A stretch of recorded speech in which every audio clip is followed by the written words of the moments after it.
दोस्तों आज बात करेंगे यूपीएससी इंजीनियरिंग सर्विसेज 2024 के प्रीलिम्स पेपर को कैसे अटेम्प्ट करना है, क्योंकि जस्ट 3-4 डेज बचे हुए हैं। अब लास्ट मोमेंट पे बहुत ज़्यादा बुक्स तो पढ़ नहीं सकते और ना पढ़ने का समय है, लेकिन फिर भी कुछ टिप्स आपको काम आएंगी जो आपके स्कोर को मैक्सिमाइज कर सकती हैं। आज हमारा फोकस इस बात पर होगा कि क्वेश्चन पेपर में अटेम्प्ट कैसे करना है, किस तरह के क्वेश्चंस में हमें इंटेलिजेंट गैस लेकर के आना है, रॉन्ग ऑप्शंस को कैसे एलिमिनेट करना है और राइट अटेम्प्ट कितना होना चाहिए। क्योंकि अगर आपकी प्रिपरेशन अच्छी है तो आपकी स्ट्रेटजी अलग होगी, अगर आपकी प्रिपरेशन अच्छी नहीं है तो स्ट्रेटजी डिफरेंट होगी। आज हम इसी बात पर बात करने वाले हैं। हाँ दोस्तों, मैं हूँ B Singh, founder and director मेडी जी। तो स्टार्ट करते हैं बिना टाइम वेस्ट किए कि how to maximise the score in civil in engineering services prelims 2024। तो इसको समझने के लिए हमें पहले ये समझना होगा कि कट ऑफ कितना होता है और एक्चुअली आपको कितने मार्क्स स्कोर करना है। तो अगर हम पिछले 1-2 साल के स्कोर पर हम नज़र डाल लें कि how many marks have been scored by the top 10 rankers and by the selected candidates in GS paper and in technical paper, तो इससे आपको आइडिया लगेगा कि how much you should attempt. तो this is just for the idea. तो civil engineering 2023 का ये last year का परफॉर्मेंस चार्ट है based on the UPSC result. आप यहाँ पर थोड़ा नज़र डालिए कि this is GS paper 1 and this is the technical paper, right. अब जीएस पेपर 200 मार्क्स का होता है और टेक्निकल पेपर 300 मार्क्स का होता है। अब 200 मार्क्स में से जो रैंक 1 है, इनका स्कोर था, रैंक 1 का स्कोर आप यहाँ पे चेक करिए, that score is how much, it is 106.12। लेकिन रैंक 2 का स्कोर कितना है, मात्र 70 है। रैंक 5 का स्कोर भी 70 है और रैंक 6 का स्कोर 77 है, 95 है, 87 है। आप देखिए ये वो बच्चे हैं जो टॉप 10 में हैं और इनके स्कोर क्या आ रहे हैं। चलो इसका तो बहुत अच्छा स्कोर है रैंक 1 का, बट 70, 89, 70, 77, 74। और ये सिर्फ ऐसा नहीं कि 2023 में ऐसा हुआ, it was similar story in 2022, 2021। And if you check here, यहाँ पर आप थोड़ा चेक करिए कि what is the average score of the top 10 rankers in GS paper. So out of the 200, this score is 86 marks, and in terms of percentage it is nearly 43%. तो top 10 ranker कितना score कर रहा है, 43% average top 10। अगर आप technical में देखें तो टेक्निकल पेपर में 204 आउट ऑफ दी 300, यहाँ पर 234 भी लेकर के कोई स्टूडेंट आया है and see that rank 3 brought 234। तो यहां पर स्कोर ज्यादा हो रहा है and that score is in the technical paper average is 204, 204 average है टॉप 10 रैंकर्स का, दैट इज 68%। अब देखिए कितना फर्क है, यहां पर 43% है स्कोर और यहां पर 68% स्कोर है। ये है सिविल में। अब जरा दूसरी ब्रांच पे नजर डालते हैं, मैकेनिकल में देखिए। मैकेनिकल में पेपर 1 में जीएस में 104 मार्क्स हैं first ranker, 78 marks fourth ranker, then 79 marks eighth ranker, 76 marks 11th ranker. तो यहां पर भी 43% आ रहा है, this is 43%। Here again same 86 marks out of 200 and percentage में 43 है जीएस में। टेक्निकल में नॉट लाइक सिविल, सिविल में एक्सेप्शनली हाई मार्क्स थे बट यहां पर भी मार्क्स बहुत अच्छे हैं, जीएस के कंपैरिजन में तो काफी अच्छे हैं, दैट इज 53%। और ये 53% लास्ट ईयर थे, क्योंकि लास्ट ईयर मैकेनिकल का पेपर काफी टफ था, थोड़ा न्यूमेरिकल बेस था, कैलकुलेशन ज्यादा थे, इसलिए मैकेनिकल में स्कोर कम आ पाया last year. But usually mechanical में भी ये स्कोर यहाँ पर लगभग 190-195 चला जाता है एवरेज। ये हम टॉप 10 रैंकर की अभी बात कर रहे हैं, अभी तो हम सेलेक्टेड कैंडिडेट्स बाकी जो टॉप 10 के बियॉन्ड हैं उनकी बात करेंगे, फिर उनकी बात करेंगे जिन्होंने इंटरव्यू दिया था सिलेक्शन नहीं हुआ, फिर उनकी बात करेंगे जिनका प्रीलिम्स लिखना था मेंस नहीं निकला। तो ये कट ऑफ अभी और नीचे आ जाएगी, फिर अभी इलेक्ट्रिकल की बात कर लें briefly. Rank 1 electrical candidate could score only 65.98। आप देखिए टॉपर है जीएस पेपर में 200 में से सिर्फ 65 मार्क्स। एंड इसी तरह से 8th रैंकर देख लें 68 मार्क्स, 6th रैंकर देख लें 68 मार्क्स, राइट। 5th रैंकर देख लीजिए 74 मार्क्स। तो यहां पर तो और डाउन हो गया, 40% आ गया। और 40% मतलब 80 मार्क्स है टॉप 10 का एवरेज। टॉप 10 रैंकर्स का एवरेज है 80 मार्क्स आउट ऑफ 200, और इस आउट ऑफ 200 में 40% हो गया। जबकि टेक्निकल में 172 एवरेज है, और देखिए एक बच्चा 212 नंबर भी लाता है, 195 भी ला रहा है। तो आप ये देखेंगे कि जीएस पेपर कम स्कोरिंग है, टेक्निकल पेपर ज्यादा स्कोरिंग है, और ये technical score is around 58%, right, top 10 rankers. अब इलेक्ट्रॉनिक्स में जब नजर डालेंगे तो और एक और सरप्राइज आपको मिलेगा, और ये सरप्राइज है कि इलेक्ट्रॉनिक्स में आप देखेंगे 38% आ गया ये, जहां 45% तक होता था, 44-45 सिविल में, अब वो इलेक्ट्रॉनिक्स में घट करके 38% आ गया। There is no candidate who could score more than 100 या more than 95 भी कोई नहीं है टॉप 10 में। 91, 71, 76, 72 और यहाँ तो 63, 65। तो दोस्तों 38% मार्क्स, इसका मतलब 76 नंबर। आपको ध्यान रखना है कि आपको इंजीनियरिंग सर्विसेज में टॉप 10 में रैंक लाने के लिए प्रीलिम्स के पेपर 1 में कितना स्कोर आपका होना चाहिए, अगर पेपर लास्ट ईयर की तरह आता है। हाँ, अगर पेपर में कोई रैंडम चेंज आ जाएगा तो फर्क पड़ सकता है। जबकि ऑप्शनल में देखें, टेक्निकल में देखें तो एवरेज 149 है, विच इज अराउंड 50%। तो टेक्निकल पेपर में 55, 58 और सिविल में तो 60% के ऊर जा रहे हैं मार्क्स। लेकिन जीएस के पेपर में यहां पर 38%, इलेक्ट्रॉनिक्स में किसी में 40%, इलेक्ट्रिकल में किसी में 44%। तो ये टॉप 10 रैंकर का स्कोर है। थोड़ा और आगे चलते हैं। अब आप ये देखिए, जो बच्चे सेलेक्ट हुए हैं, हम सभी ब्रांच की बात कर रहे हैं, चारों ब्रांच यहां पर हैं, आप इनको चारों ब्रांच को कंपेयर कर सकते हैं कि जो सेलेक्टेड स्टूडेंट्स हैं, this is not top 10, this is all the selected students. तो सिविल में एवरेज स्कोर है सेलेक्टेड स्टूडेंट का 72 मार्क्स, विच इज कितना हो गया, right, 36%।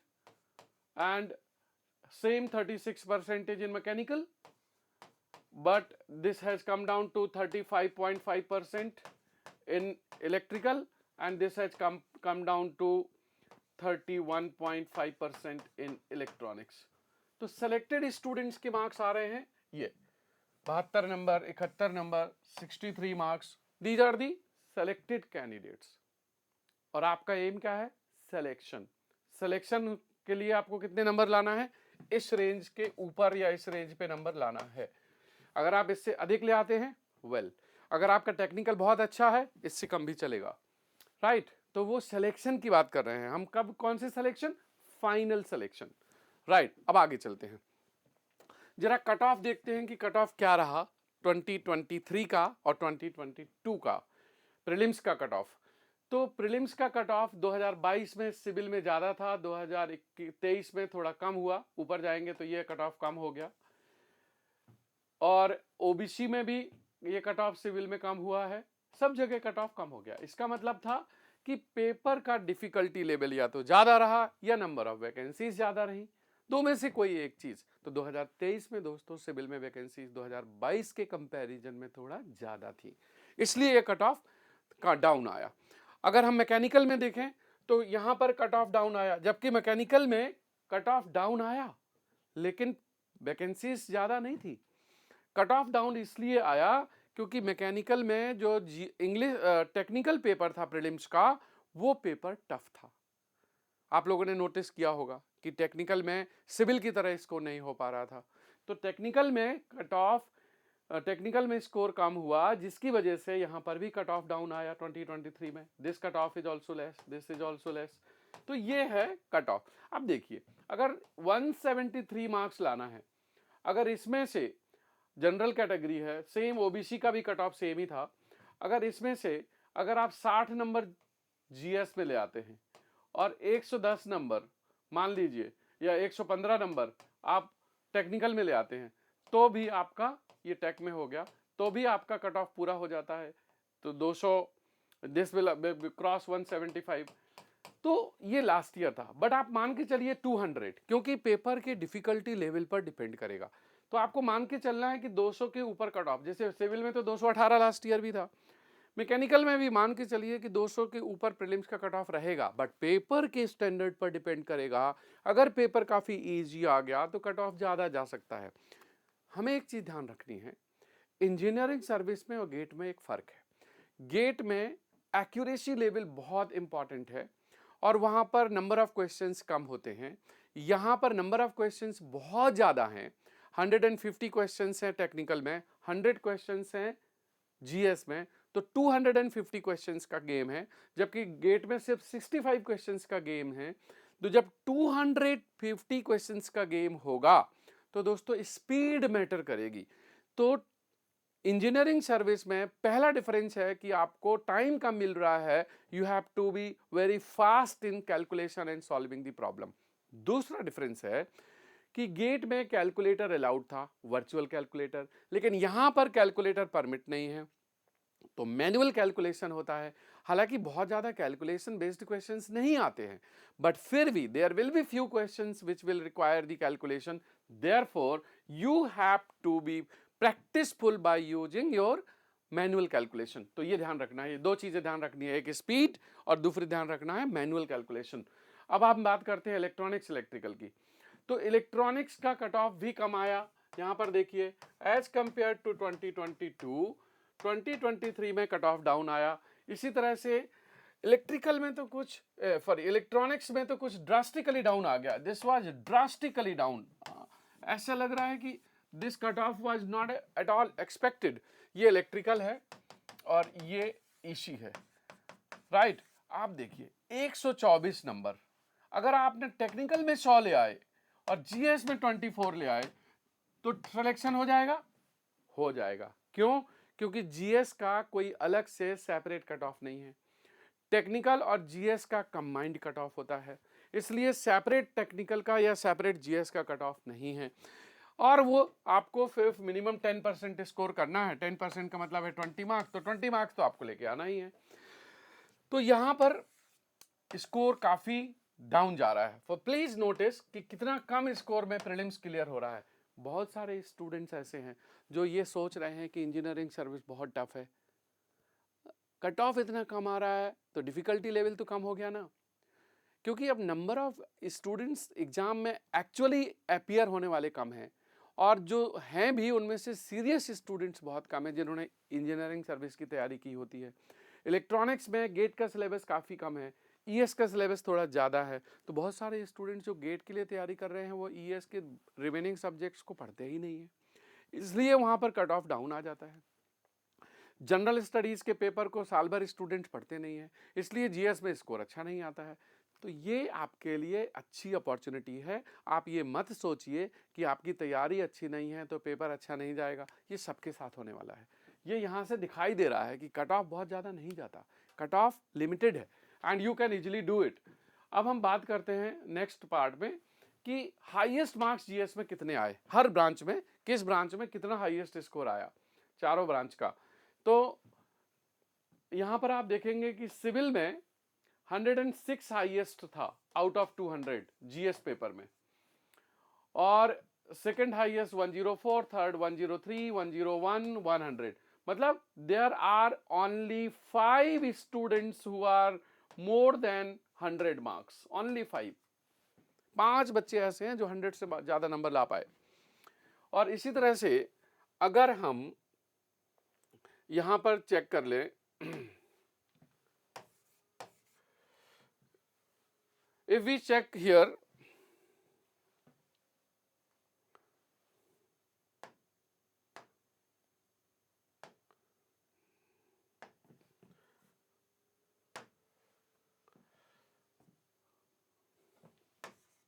right, if we check in the case of mechanical engineering, तो highest is 104, second is 100, मतलब 2 बच्चे सिर्फ ऐसे हैं जो 100 प्लस हैं, देयर आर ओनली 2। अगर इलेक्ट्रिकल इलेक्ट्रॉनिक्स में चेक करें, so there is only one student in electrical who could score 100 plus, and there is only one student in the electronics who could score 100 plus। तो ये exceptional है, 100 plus score लाने वाले बच्चे exceptional है। और यहाँ पर भी सेकंड रैंकर था और यहाँ पर भी सेकंड रैंकर है, राइट। अब आगे चलते हैं कि subject wise distribution in GS and engineering aptitude paper, मतलब जो जीएस का पेपर है देयर आर 10 सेक्शंस। पहले हम समझ लेते हैं, फिर आपको कुछ ट्रिक्स बताऊंगा। आप जरा नजर डालिए 2017 से लेकर के 2023 तक। This is when the syllabus was changed in 2017 and 2023 was the last year exam and now you are facing 2024। आप जरा देखिए, यहाँ पर मैथ और रीजनिंग के क्वेश्चंस कम है और यहाँ पर मैथ और रीजनिंग के क्वेश्चंस धीरे धीरे बढ़ना शुरू हुए। कंटिन्यूअसली आप चेंज कर देखिए, 8, 8, 10, 15, 14, 15 ये बढ़ गए। अब मैथ और रीजनिंग के लास्ट ईयर 30 क्वेश्चंस थे, 30 क्वेश्चंस मैथ एंड रीजनिंग के। 100 में से 30 क्वेश्चंस लास्ट ईयर मैथ और रीजनिंग के। थोड़ा देखिए, प्रीवियस ईयर में मटेरियल साइंस और एनर्जी एनवायरनमेंट में 15-16 सवाल आ रहे थे, जो बाद में घट करके 6 और 8 हो गए। तो ये आपस में बैलेंस हो गया, लेकिन ये कोई फिक्स पैटर्न नहीं है कि ऐसा इस बार भी होगा, कुछ भी हो सकता है। अब जैसे आप यहां देखिए 10, 10, 10, 10, 12, 12, 10, 10, 10, तो यहां पर 2020 में लगभग सब में अप्रॉक्सीमेट इक्वल वेटेज थी, accept in the ethics questions. Ethics से में कम थे और थोड़ा प्रोजेक्ट मैनेजमेंट और आईसीटी में अधिक थे। Otherwise it was well distributed, but it will be good luck if there are more questions from reasoning and mathematics, क्योंकि आप गेट की तैयारी करते हैं। Throughout the year you prepare for the reasoning and mathematics. If number of questions are more from this section, it will be better to score. On an average, you can see approximate 10%, approximate 10% is the score. But हम मान के चलते हैं कि 10%, क्योंकि कुछ भी हो सकता है। अगर आप गेट एस्पिरेंट रहे हैं, मैथ रीजनिंग अच्छा है और लकली लास्ट ईयर की तरह मैथ रीजनिंग में इस बार ज्यादा सवाल आ जाते हैं, तो हो सकता है आपको ये फेवर कर जाए। हालांकि एक पॉइंट और है कि लास्ट ईयर मैथमेटिक्स के क्वेश्चंस काफी लेंदी थे, टाइम टेकन थे, बट मैथमेटिक्स और रीजनिंग के क्वेश्चंस में एक्यूरेसी लेवल बहुत अच्छा होता है। या तो आपको आता है या नहीं आता है। आता है, करेक्ट करा तो एक्यूरेसी लेवल हाई है और स्कोर बहुत ज्यादा लाना नहीं है। तो अगर हम देखें कि which are the 5 subjects which can give you the better score, तो दोस्तों यहां पर मैं पहले बात करूंगा, 2 तरह के स्टूडेंट्स हो सकते हैं। What are those 2 types of the students, we have to check this.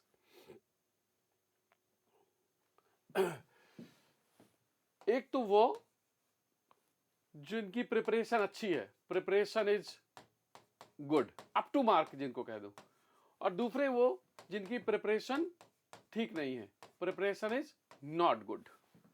Here it is good, here it is not good. 2 तरह के स्टूडेंट हैं। अगर आपकी प्रिपरेशन अच्छी है तो मैं कहूंगा कि आप 5 सब्जेक्ट्स अच्छे करके जाइए और 5 सब्जेक्ट्स आप एवरेज चलिए। सो this is average and this is good. अगर आपकी प्रिपरेशन बिल्कुल अच्छी नहीं है तो फिर आपको सारे सब्जेक्ट्स बहुत अच्छे से, सारे सब्जेक्ट्स अटेम्प्ट करने पड़ेंगे। यहां पर आपका फोकस क्या होगा, 5 सब्जेक्ट में आप ज्यादा फोकस करिए, 5 में आप कम फोकस करिए। ये आप पर डिपेंड करेगा कि कौन से सब्जेक्ट वो हैं जहां पर आप टाइम ज्यादा देना चाहते हैं। मैथ है, रीजनिंग है, प्रोजेक्ट मैनेजमेंट है, मटेरियल साइंस है, आईसीटी है, क्या है, ये आपकी ब्रांच पर डिपेंड करेगा। इस पर मैं अभी आता हूं।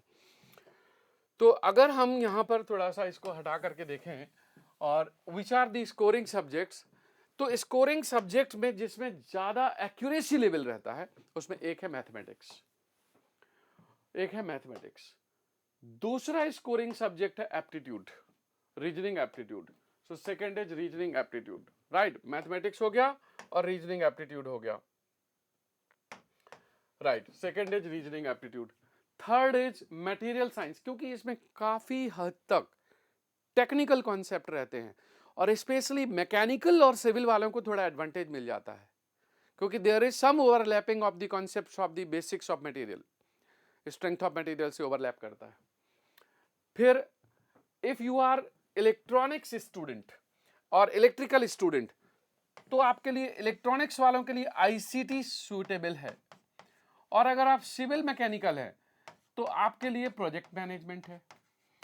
सो depending on branch, if you are EC और electrical, then ICT is suitable, but if you are civil and mechanical, then project management is suitable.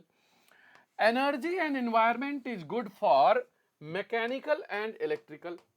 इसमें कुछ ना कुछ सोलर एनर्जी से रिलेटेड, कुछ एनर्जी से रिलेटेड कॉन्सेप्ट आते हैं जो थोड़ा सा मैकेनिकल और इलेक्ट्रिकल इंजीनियर्स के लिए फेवर करते हैं। ये तीनों सभी के लिए है, राइट। अब आपको देखना, देखो सिविल वालों को यहाँ एडवांटेज मिल रहा है, मैकेनिकल वालों को यहाँ एडवांटेज मिल रहा है, मटेरियल में भी, इलेक्ट्रॉनिक्स वालों को यहाँ मिल रहा है, तो कुछ ना कुछ सबके लिए एडवांटेजियस है। वैसे भी तो आपका इंटरनल कंपटीशन है within the electrical, within the civil, within the mechanical, तो डजंट मैटर। तो ये थोड़ा स्कोरिंग एरिया है। दूसरा जो सेक्शन है, जो 5 सब्जेक्ट और बच जाते हैं, उन 5 सब्जेक्ट्स में थोड़ा सा डाइसी रहता है। जैसे करंट अफेयर्स का डिफिकल्टी लेवल कभी अच्छा रहता है, कभी इजी रहता है, कभी टफ रहता है। इसी तरह से एथिक्स के क्वेश्चंस अगर आपने पढ़े हैं तो अटेम्प्ट कर पाएंगे, नहीं पढ़े हैं तो हवा भी नहीं लगेगी। तो ये चीज़ें आपको ध्यान में रखना है कि क्वेश्चन को आपको जब अटेम्प्ट करना है तो कैसे करना है। अब मैं आपको यहाँ पर बताता हूँ। अब आपको ऐसे देखिए कि जैसे आपको स्कोर लाना है 70 नंबर, 70 मार्क्स स्कोर आपका अच्छा है, खराब है, is it average? It is a good score. मैंने आपको बताया था 70 नंबर का मतलब है कि आपका सेलेक्टेड कैंडिडेट वाला स्कोर हो गया। आपका स्कोर होना चाहिए, टारगेट होना चाहिए 70 प्लस। अब 70 प्लस लाने के लिए आपको कितने क्वेश्चंस अटेम्प्ट करने चाहिए? I am taking in consideration general, OBC, EWS, इनका कट ऑफ लगभग सेम रहता है। एससी एसटी के 10 नंबर कम रहता है, so we can make a difference of 10 marks for SC and ST. 70 plus marks चाहिए जीएस पेपर में, that is in paper 1 and that is out of 200, this is out of 200। ये आपका score का target है। आप 80-90 ले आएंगे तो समझ लीजिए खुश रहिए। टेक्निकल बहुत अच्छा है तो 70 से कम में भी चलेगा, 60 मार्क्स में भी चलेगा, 50 में भी चलेगा अगर आपका टेक्निकल थोड़ा ज्यादा अच्छा हो जाए।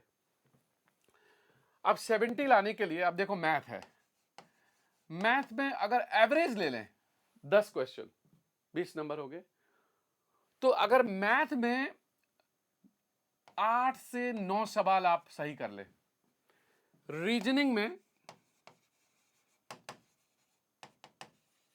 सेम 8 से 9 सवाल आप सही कर ले, मतलब यहां से 15 क्वेश्चन आपको करना है, या 16, मैं तो 8 से 9 बोल रहा हूं, तो 18 क्वेश्चन कर लीजिए, 18 सवाल यहां पे करना है मैथ रीजनिंग। अब उसके बाद फिर आप सेकंड में ले रहे हैं मटेरियल साइंस,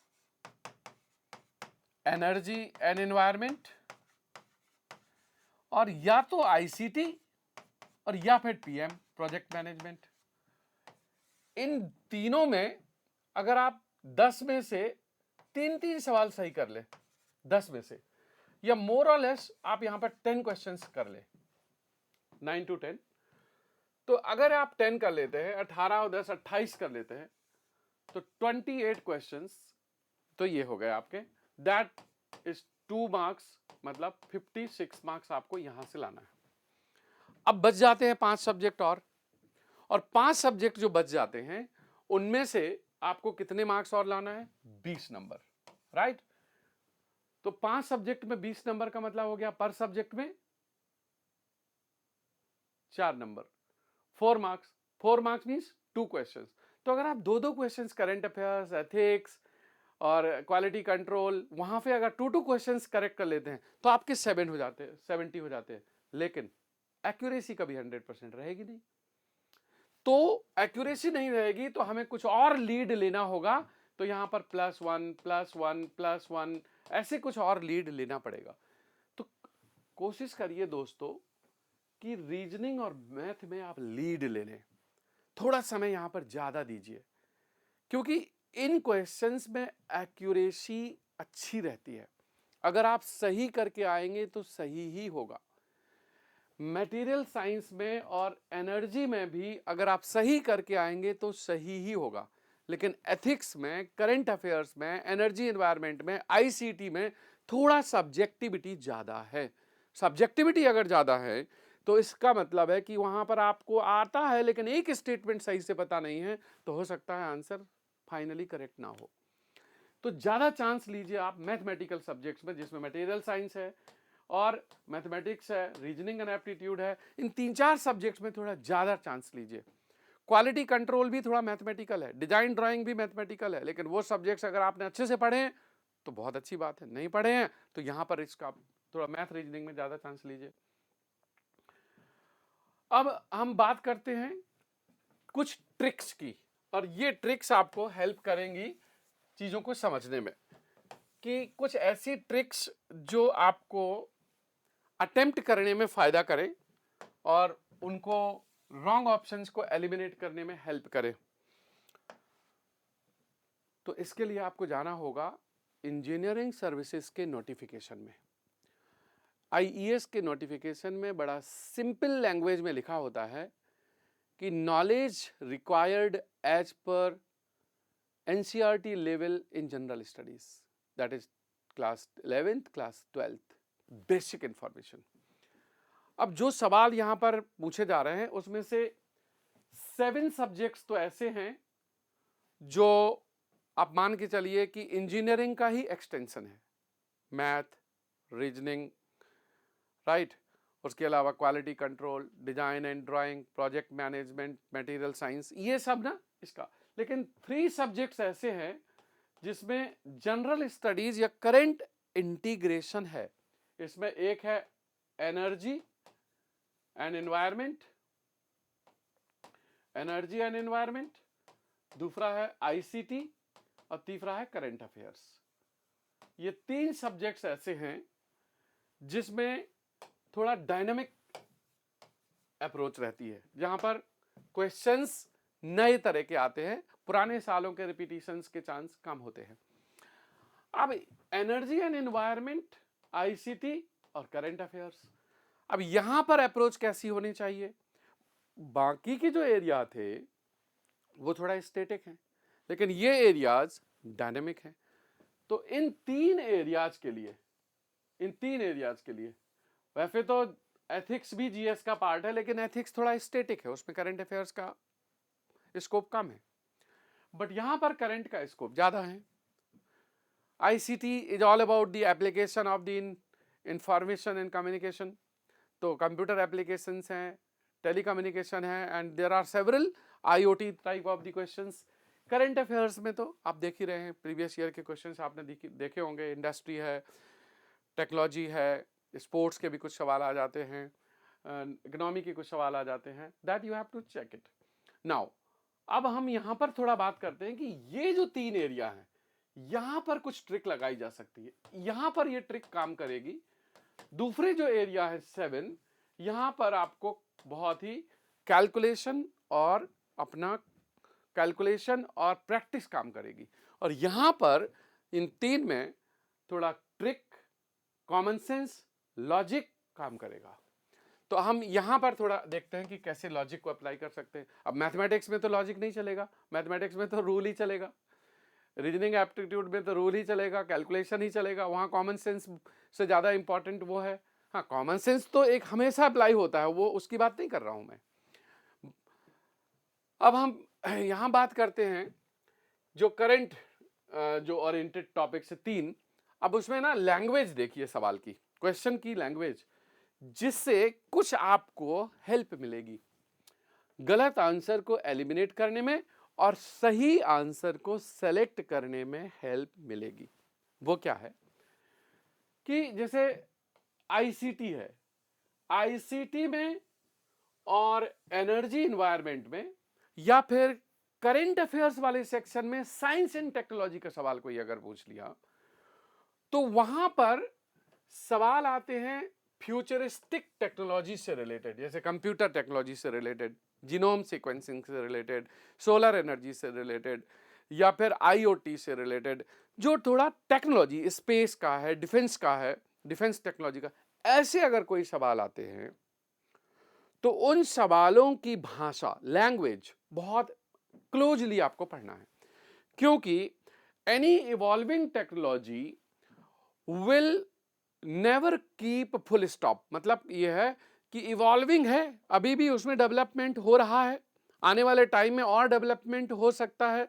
तो इस तरह के केसेस में जैसे नैनो टेक्नोलॉजी है, बायोटेक्नोलॉजी है, कंप्यूटर टेक्नोलॉजी है, स्पेस टेक्नोलॉजी है, आर्टिफिशियल इंटेलिजेंस है, सोलर टेक्नोलॉजी है, इस तरह की अगर टेक्नोलॉजी से रिलेटेड कोई क्वेश्चन है तो उसमें अगर स्टेटमेंट्स आपको दिए हैं 1 2 3 4 और पूछा जा रहा है which of the following statements may be correct, अब यहां लैंग्वेज देखना है, मे be, can B, might B, could be, possibility, chances.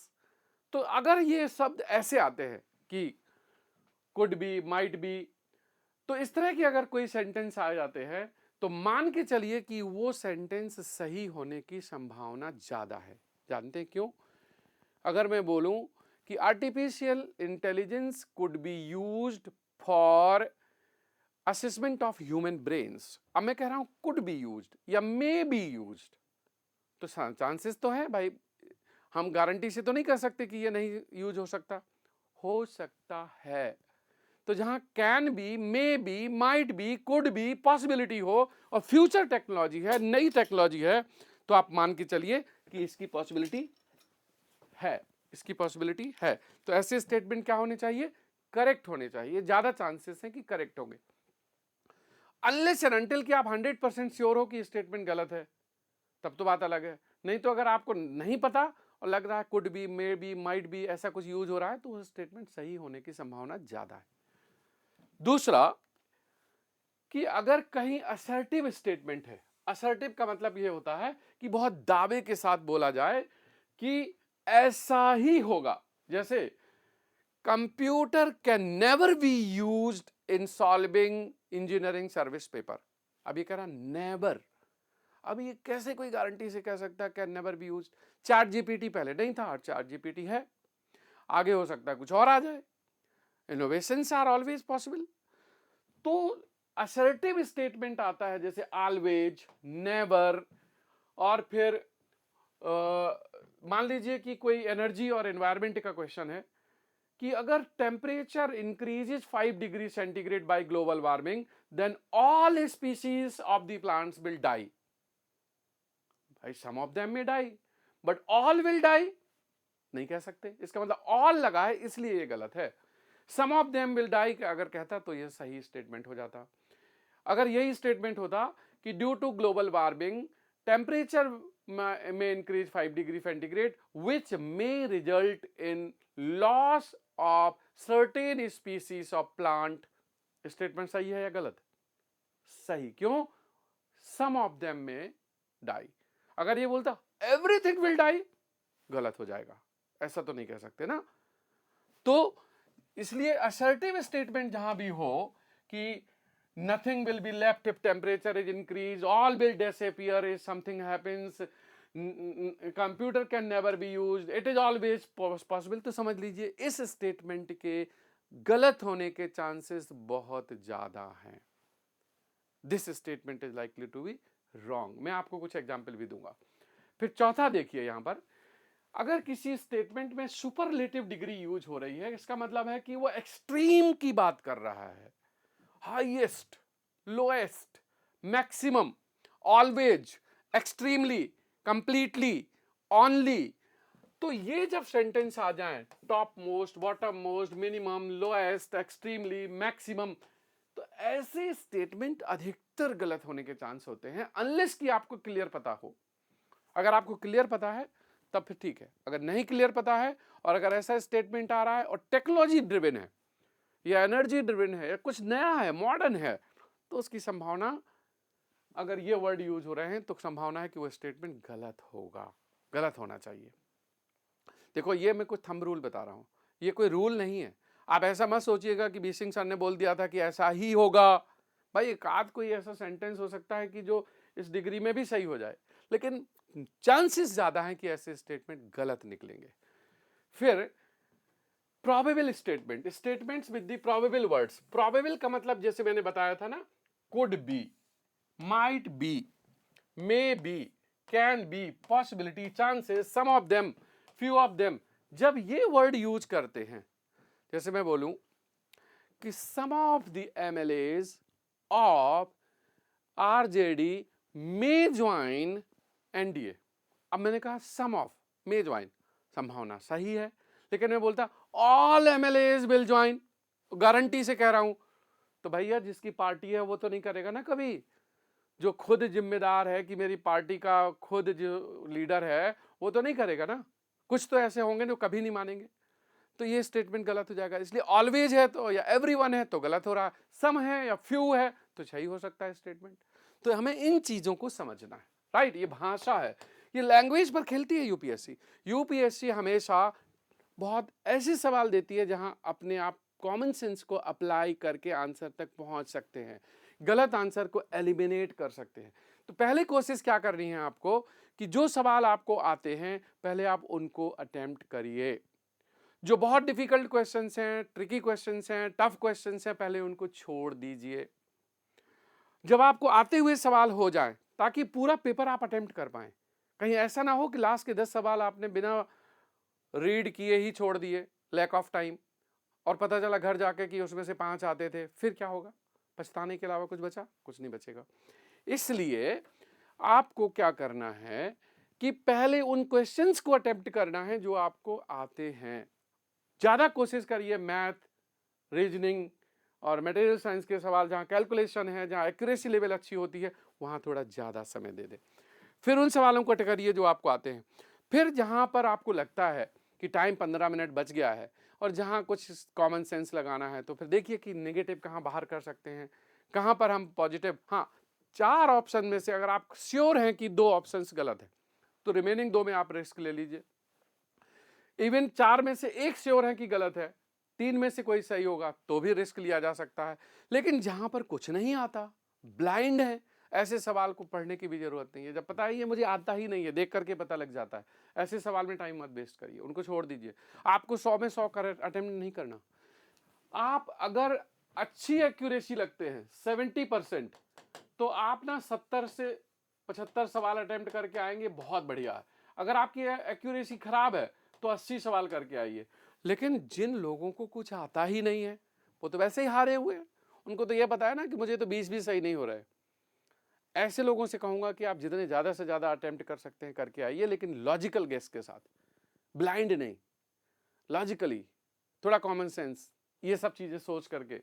तो अटेम्प्ट आपकी डिग्री ऑफ एक्यूरेसी पर डिपेंड करेगा। एक्यूरेसी अच्छी है तो 70 क्वेश्चन अटेम्प्ट बहुत अच्छा है, एक्यूरेसी खराब है तो 75, 80, और एक्यूरेसी वर्स्ट है तो 85, 90 तक आपको अटेम्प्ट करना पड़ेगा।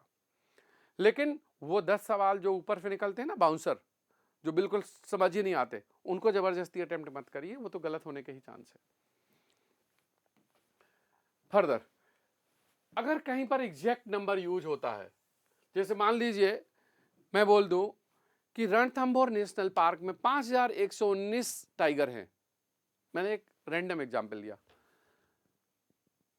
5119 तो मैंने बोला, और ये नंबर कब का है, उसके बाद हो सकता है किसी टाइग्रेस ने बच्चे दे दिए, फिर क्या होगा? वो नंबर सही रहेगा या उसमें से किसी 2 की डेथ हो गई? तो अधिकतर ये देखा गया है कि यूपीएससी कुछ ऐसे नंबर नहीं पूछता जो कभी चेंज होने की संभावना हो, क्योंकि पेपर तो 3 महीने पहले बन चुका होता है, आंसर की 6 महीने बाद आपको पता लगेगी। तो इसलिए यूपीएससी रिस्क नहीं लेता। तो ऐसे सवालों, अगर कोई नंबर दिया गया है कि इतनी स्पीसीज हैं, हिमालय में इतने पौधे हैं, इतने प्लांट्स हैं, एग्जैक्ट नंबर है, तो वो इसका मतलब है वो स्टेटमेंट गलत होने की संभावना है। ऐसे स्टेटमेंट नॉर्मली नहीं पूछते, अगर पूछ लिया है तो गलत होने की संभावना।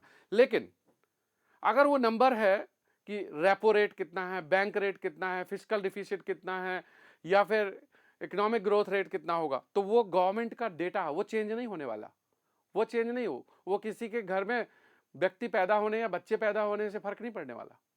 इसलिए वो डेटा पूछ सकते हैं, वहां पर एग्जैक्ट नंबर हो सकता है। तो आपको देखना यह है कि क्वेश्चन किस तरह का है, और उस तरह के क्वेश्चन में आपको नंबर के आधार पर डिसीजन लेना है। अगर वो कोई नंबर जनरल है, बहुत बड़ा नंबर है, तो समझ लीजिए कि ये नंबर एक्यूरेसी सही नहीं हो सकती, चांस कम है। लेकिन अगर वो बजट का नंबर है, इकोनॉमिक सर्वे का नंबर है, किसी फाइंडिंग है, किसी गवर्नमेंट के ऑफिशियल डॉक्यूमेंट में है, तो वहां पर नंबर आपको याद रखना होगा। फिर आप चलते हैं गवर्नमेंट स्कीम्स की बात करते हैं, क्योंकि ये करंट अफेयर्स में आपकी कुछ गवर्नमेंट स्कीम्स पूछ ली जाती हैं। तो खास करके देखिए, इस बार का बजट तो अभी आया है, पेपर तो पहले सेट हो गया होगा। तो गवर्नमेंट स्कीम्स में आपको नोटिस ये करना है कि कोई भी गवर्नमेंट स्कीम होगी तो यूपीएससी जब उस पर सवाल पूछेगा तो यूजुअली अच्छी बात पूछेगा, पॉजिटिव। गवर्नमेंट को यूपीएससी कभी क्रिटिसाइज नहीं करता, या कॉन्स्टिट्यूशन के अगेंस्ट जाकर के या सरकार के अगेंस्ट जाकर के यूपीएससी सवाल नहीं पूछेगा। तो मान के चलिए कि अगर कोई गवर्नमेंट स्कीम पूछी गई है तो उसकी पॉजिटिव फीचर्स ऑप्शन में होने चाहिए, या पॉजिटिवनेस आपको ध्यान रखना है। तो जो स्टेटमेंट निगेटिव बात कर रहे होंगे, क्रिटिसाइज कर रहे होंगे गवर्नमेंट की स्कीम को कि ये निगेटिव है, ये खराब है, ये इससे नुकसान हो जाएगा, वो मान के चलिए कि वो स्टेटमेंट गलत होंगे। ठीक है, तो ये कुछ हमें ना सीखना है कि सरकार का ही एक यूनिट है गवर्नमेंट ऑफ, हालांकि कॉन्स्टिट्यूशनल बॉडी है, इंडिपेंडेंट है, बट फिर भी वो कॉन्स्टिट्यूशन के अगेंस्ट या सरकार के अगेंस्ट बात नहीं करते। तो गवर्नमेंट स्कीम में पॉजिटिव स्टेटमेंट्स नॉर्मली आपको देखेंगे। दूसरा, गवर्नमेंट स्कीम्स जो होती हैं वो लोगों के वेलफेयर के लिए है। वेलफेयर का मतलब होता है कि गरीब के लिए, किसान के लिए, आम आदमी के लिए। तो किसी धनी व्यक्ति या किसी इंडस्ट्रियल कम्युनिटी के लिए स्कीम नहीं है। मान लीजिए कि कोई भी है कि कौन कौन सी क्रॉप में मिनिमम सपोर्ट प्राइस होना चाहिए, या किस क्रॉप में मिनिमम सपोर्ट प्राइस गारंटीड है, तो आप देखिए कि वो कौन सी क्रॉप है जो आम किसान उगाता है। अब भाई कॉफी की अगर बात कर रहा है, अफीम की बात कर रहा है, तो वहां तो आम किसान नहीं है, इसका मतलब ये एमएसपी जब में कवर होने के चांसेस नहीं है, कम है। लेकिन हाँ, गेहूं है, गन्ना है, या ऐसी चीजें हैं जो आम किसान गरीब आदमी उगाता है या खाता है, तो वो एमएसपी में आ सकती है। तो कॉमन सेंस अप्लाई करना है कि गवर्नमेंट हमेशा पब्लिक वेलफेयर की बात करेगा, गरीब की बात करेगी, और वो स्कीम जनरलाइज हो, सबके लिए एप्लीकेबल हो। तो गवर्नमेंट स्कीम से रिलेटेड सवाल आए तो इन पॉइंट्स को ध्यान में रख लीजिए। अगर आपको कुछ नहीं पता तो आप देखिए कि कहाँ पॉजिटिव बात कर रहे हैं, कहाँ आम आदमी की बात कर रहे हैं, कहाँ किसान की बात कर रहे हैं, तो वो चीजें स्टेटमेंट सही होने की संभावना ज्यादा है। मैं हर जगह वर्ड यूज कर रहा हूं, संभावना, राइट, पॉसिबिलिटी। तो इस तरह को ध्यान में रखना है। और अब है अथॉरिटी। अगर किसी नाम के आगे अथॉरिटी टर्म लगा है, जैसे Delhi development authority, airport authority of India, central consumer protection authority, तो अथॉरिटी का मतलब होता है कि ये गवर्नमेंट का ऑथराइज्ड डिपार्टमेंट है, और ये किसी लॉ से बना हुआ है, और ये किसी पावर के तहत बनाया गया है। इसलिए जहां पर अथॉरिटी हो तो उस संस्था के अंदर पावर होगा, उसके अंदर कुछ ना कुछ लॉ के थ्रू उसको पावरफुल बनाया गया है। तो अगर वो अथॉरिटी कोई बात कह रही है या उसके अंदर कोई डिसीजन हो रहा है तो वो लॉफुल होगा, लीगल होगा। तो ये हमें कॉमन सेंस ध्यान रखना है। फिर आप बात करिए कि इंटरनेशनल, अगर किसी संस्था के लास्ट में इंटरनेशनल लगा होगा, जैसे एमनेस्टी इंटरनेशनल है, तो नॉर्मली गवर्नमेंट की जो बॉडीज हैं उनमें लास्ट में इंटरनेशनल नहीं मिलेगा, लेकिन जो एनजीओ होगी उनमें लास्ट में वर्ड में इंटरनेशनल होगा। और लास्ट में इंटरनेशनल होता है तो उस केस में कुछ बेटर पब्लिक वर्क हो सकता है। तो इन चीजों को आपको ध्यान में रखिए कि एनजीओ है तो पब्लिक वेलफेयर की बात करेगा, प्रॉफिट की बात नहीं करेगा। लेकिन अगर वो इंटर गवर्नमेंटल बॉडी है, जैसे मान लीजिए यूनाइटेड नेशन है, या G20 है, सार्क है, XYZ ब्रिक्स है, तो ये इसमें कहीं इंटरनेशनल नहीं आ रहा है। तो ये संस्थाएं गवर्नमेंट के पार्टिसिपेशन से बनी है। तो यहां पर मेनी कंट्रीज या many governments will be forming this body, और वो एक अलग तरह की संस्था है, राइट। तो ये हमें थोड़ा समझने के लिए है। अब हम एक एग्जांपल लेते हैं कि consider the following statements, consider the following statements, some microorganisms can grow in environment with temperature above the boiling point of water. अब ये क्वेश्चन क्या है, आपको हो सकता है ये समझ ही ना आए क्या कह रहा है। कह रहा है कि कुछ माइक्रो ऑर्गेनिज्म एनवायरमेंट में अगर बॉइलिंग टेम्परेचर से भी ज्यादा है, पानी के बॉइलिंग टेम्परेचर से ज्यादा है, तो भी ग्रो हो सकते हैं। अब इसमें कैच क्या है, सम, कुछ तो हो ही सकते हैं। ऐसा कौन कह सकता है कि सारे मर जाएंगे या ऑल विल डाई, तो ये सही होने की संभावना है। फिर कह रहा है some microorganism, some important है, मैंने कहा था ना, few, some, few of them, some of them, might be, may be, तो ये सेंटेंस सही होने की संभावना है। तो इसमें कह रहा है can grow in environment below freezing temperature. आपने देखा है कि अलास्का में भी कुछ माइक्रो ऑर्गेनिज्म रहते हैं जहां के टेम्परेचर 0 से नीचे है, तो ये भी सही होने की संभावना। सम कह रहा है some microorganisms can grow in highly acidic environment below pH 3, कम pH के अंदर भी कुछ रह सकते हैं, तो सम है। अगर ये होता ऑल, मैक्सिमम, तो ये गलत हो सकता था, तो ये भी सही है। How many of the above statements are correct, अब ये क्वेश्चन पूछ रहा है how many of the above statements are correct, 1 2 3 में से, तो मेरा आंसर होगा ऑल द 3, क्योंकि सम वर्ड आ रहा है और आंसर क्या है, ऑल द 3। एक और सवाल ले लेते हैं, consider the following statements, some mushrooms, अब यहां पे कह रहा है mushrooms, some mushrooms have medicinal property, कुछ मशरूम ऐसे हैं जिसमें मेडिकल प्रॉपर्टी है।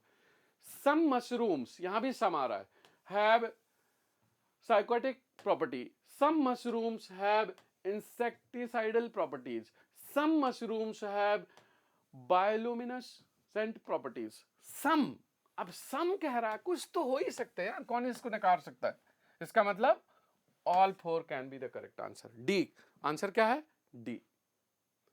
इसी तरह से हम आगे देखते हैं, with reference to the agriculture, right, how can the technique of the genome sequencing often seen in the news.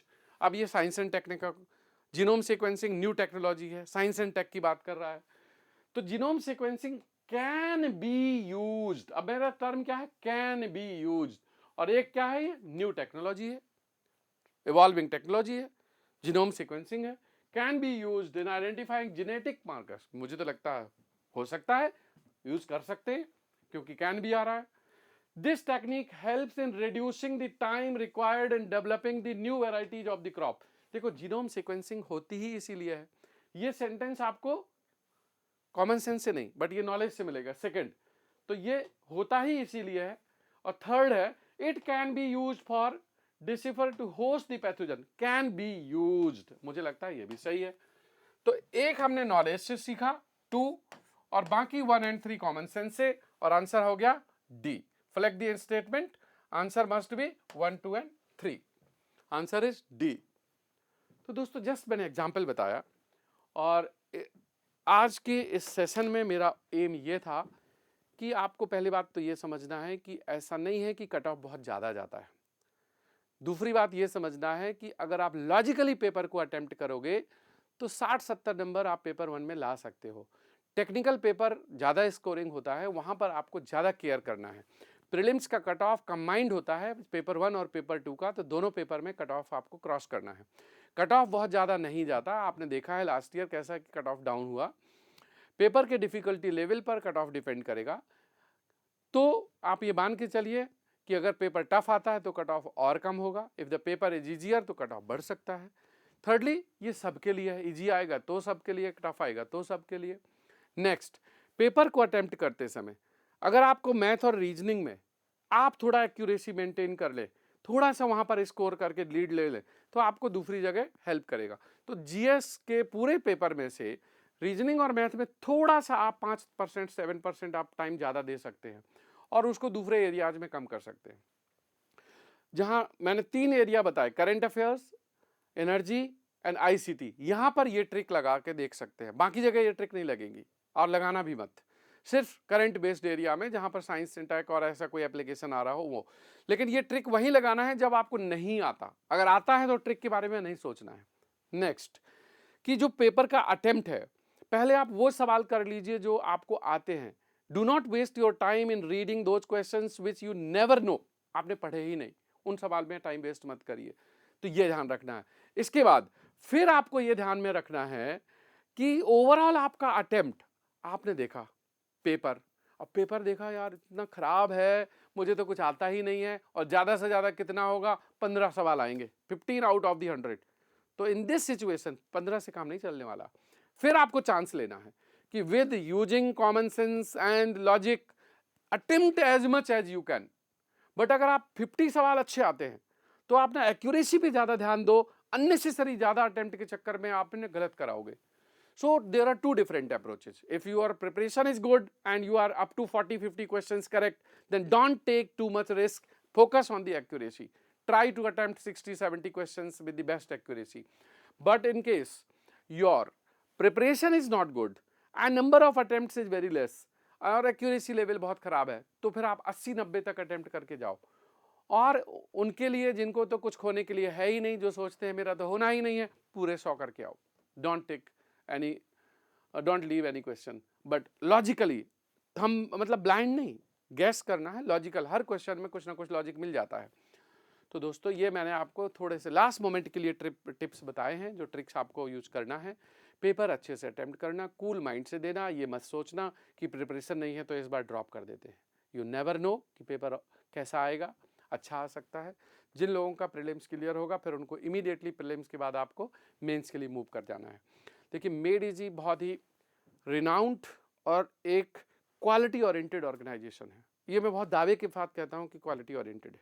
सारे टीचर्स यहाँ बहुत अच्छे हैं and this has been legacy of the Made Easy students ki most of the students selected in IES have been or GATE also have been from Made Easy classroom courses या फिर live online courses। classroom courses का result exceptionally बहुत अच्छा आता है। उसका कारण यह है कि शायद वो ज़्यादा सिंसियर रहते हैं स्टूडेंट्स, और क्लास में भी डेफिनेटली आपकी रेगुलरिटी मेंटेन रहती है। तो I always suggest that classroom courses are the best, चाहे वो मेड इजी हो चाहे नेक्स्ट IES है। मैं अपने मान के चलता हूँ कि जो फोकस आप क्लासरूम में रख सकते हैं वो ऑनलाइन में रखना डिफिकल्ट होता है। दूसरा एक चीज़ इंपॉर्टेंट है, नोट्स। आप नोट्स अच्छे बनाइए। आप जब क्लास में रहते हैं तो नोट्स आपके ऑटोमेटिकली बन जाते हैं, इसलिए अपने नोट्स पर ही आप भरोसा रखिए, उन्हीं को रिवाइज करिए। आपने अगर मेड इजी की क्लासेस की हैं, मेड इजी की नोट्स पढ़िए without taking any name, this is fact that most of the edtech companies are not completing syllabus on time। बहुत ज़्यादा समय ले जाते हैं, एक एक सब्जेक्ट में 150 घंटे पढ़ाते रहते हैं, but actually that is not required। you have to consolidate your preparation in the most effective manner। तो ये important होता है। और Made Easy is going to launch going to launch conventional practice program just after 1.5 week। 1 तारीख से launch होगा, और ये program that will be highly useful for the mains as well as those who will be interested to improve their performance in GATE next year, state examination, SSC। तो जो conventional practice programme है वो सिर्फ ES के mains के लिए नहीं है यूजफुल। आप सिविल सर्विसेज मेंस लिखोगे, फॉरेस्ट सर्विसेज लिखोगे, इंजीनियरिंग सर्विस मेंस लिखोगे, गेट का एग्जाम नेक्स्ट ईयर लिखोगे, क्योंकि वो कॉन्सेप्ट बिल्डिंग है। और इसको हम लोग बहुत ही कॉस्ट इफेक्टिव बना रहे हैं। ऑफलाइन एंड ऑनलाइन दोनों कोर्सेज अवेलेबल हैं, आप ले सकते हैं। और एक बहुत ही शॉर्ट विंडो ओपन करेंगे रिजल्ट इंजीनियरिंग सर्विस के प्रीलिम्स के पेपर के बाद, शॉर्ट विंडो ओपन करेंगे जहां पे हाईली सब्सिडाइज अवेलेबल होगा, बहुत ही affordable. And it is my suggestion that you must go through this course and this will definitely help you in improving your skills. इसके अलावा भी अगर आपको कोई हेल्प चाहिए जब आपका रिजल्ट आएगा, तो इंटरव्यू के लिए प्रिपरेशन, मेंस के लिए preparation, we are always there.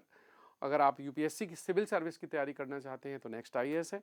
और लास्ट में एक अनाउंसमेंट करना चाहता हूं कि made easy is now coming with lot of improvements and it's version is a new version, new after 2 decades of the service to the students, now we are coming a new version 2.0 and this will have many more features। इसका formal announcement अभी next week में होगा कि there will be very efficient methods, improved content, interactive technology, fee structure में revision होगा, affordability आएगी, new courses for the GATE engineering service and apart from that for UGC, SSC, basic concepts of engineering, basic concepts of civil, basic concepts of mechanical, basic concepts of electrical, basic concepts of electronics। ये हम course ला रहे हैं बहुत ही affordable, college वाले first year second year वाले students के लिए, जो कॉलेज में फर्स्ट ईयर में हैं, सेकेंड ईयर में हैं, वो अपने बेसिक्स स्ट्रॉन्ग कर सकते हैं, live online and very affordable. It may be a 500, 600 per month type of the course, and this is just for the benefit of the student community. तो ये कोर्स बहुत यूजफुल होने वाला है स्पेशली कॉलेज गोइंग वाले students के लिए. And offline and online integration, backup class का provision, student centric approach, skills and industry oriented courses भी हम लाने का प्रयास कर रहे हैं. तो मेडेजी अब एक नए रिफॉर्म्स के साथ आ रहा है. There are lot of the new improvements which will happen, और इसमें इनिशियली कुछ सब्सिडाइज्ड और बहुत ही अफोर्डेबल चीज़ें भी लेके आएंगे. So this is what I thought to discuss in today's session, and thank you very much. I wish you all the best. I wish you all the best for Engineering Services Prelims 2024. Take care and stay safe. Jai Hind.